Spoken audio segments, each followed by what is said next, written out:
Wow, 2 minutes. Well, if we're going to talk about the Doug Jones race, then we definitely have to be having a conversation about voter disenfranchisement and also voter suppression. The energy around the special Senate election that took place in 2017 was electric. It was electric because the momentum was high around canvassing, voter registration, phone banking. We were moving with a sense of urgency in the Black community. Black folk in Alabama knew what was at stake in this election. And so there was no holds barred in making sure that we reached our people. We reached our people in some of the most rural counties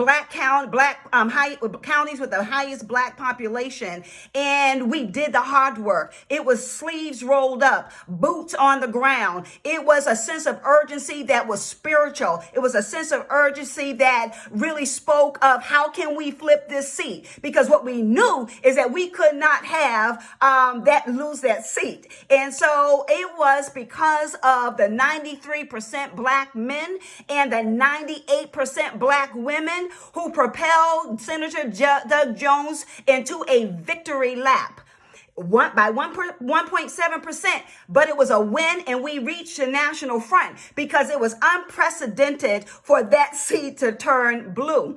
And incidentally, if we're going to keep that seat, because that's what's at stake in the state of Alabama, that Senate seat. And if we're going to win that Senate seat, then we have to match and exceed the voter energy, voter engagement, voter participation, voter turnout, paying attention to voter suppression strategies. We have got to be able to mobilize the 240,000 inactive voters and the nearly 200,000 unregistered voters in the state of Alabama.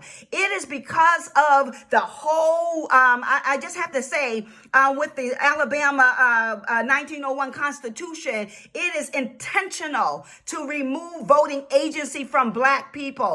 We have to expand the Alabama electorate, and we have to expand the Black electorate in the state of Alabama. While the Blacks African Americans make up 26% of the Alabama population, 15% cannot vote because of disenfranchisement. And the prison system consists of 54% African Americans. We can win, though. I believe we can win, but it's going to take strong comm support. It's going to take to be able to disseminate information to rural Black counties where there is a digital divide. We're going to have to be able to leverage our recent conversation with Governor Kay Ivey around the COVID-19 and leverage those 700 congregations that we now have access to. We're going to have to be able to secure some money, some right now money, that also gives rise to a consistent flow of money to hire organizers, support staff, strategists, comm support, paid stipends for volunteers. We're going to have to be able to create a sophisticated absentee ballot path of communication that heightens voter trust, because ain't nobody Black in the state of Alabama's trust the absentee voter. I'm just going to tell you right now. So we have to be able to have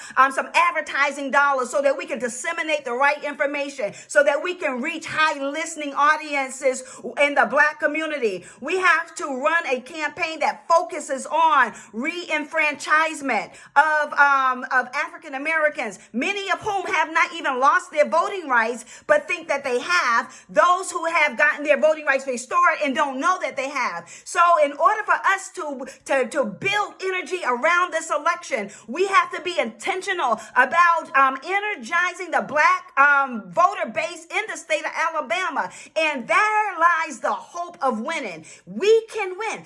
If and only if we get to rural Black Alabama, we increase trust around absentee ballot, we re-enfranchise voters, and we get out here and we keep that seat blue, because that's what it's going to take for us to have a half a chance to be able to move public policy that leads to liberation and freedom for all God's children, but particularly in the oppression of Black voters in the state of Alabama. And the church said amen. Just saying. One of the things that you need to know about Stephanie has one of the probably transformative electoral plans of moving 160,000 people. She has to share her own plan. At a later date, I will say, really get in contact with her. If her plan works, you won't ever have to question about if Alabama can become black, representative wise. I'm going to say that her plan is dope. Seriously. So then, Akila,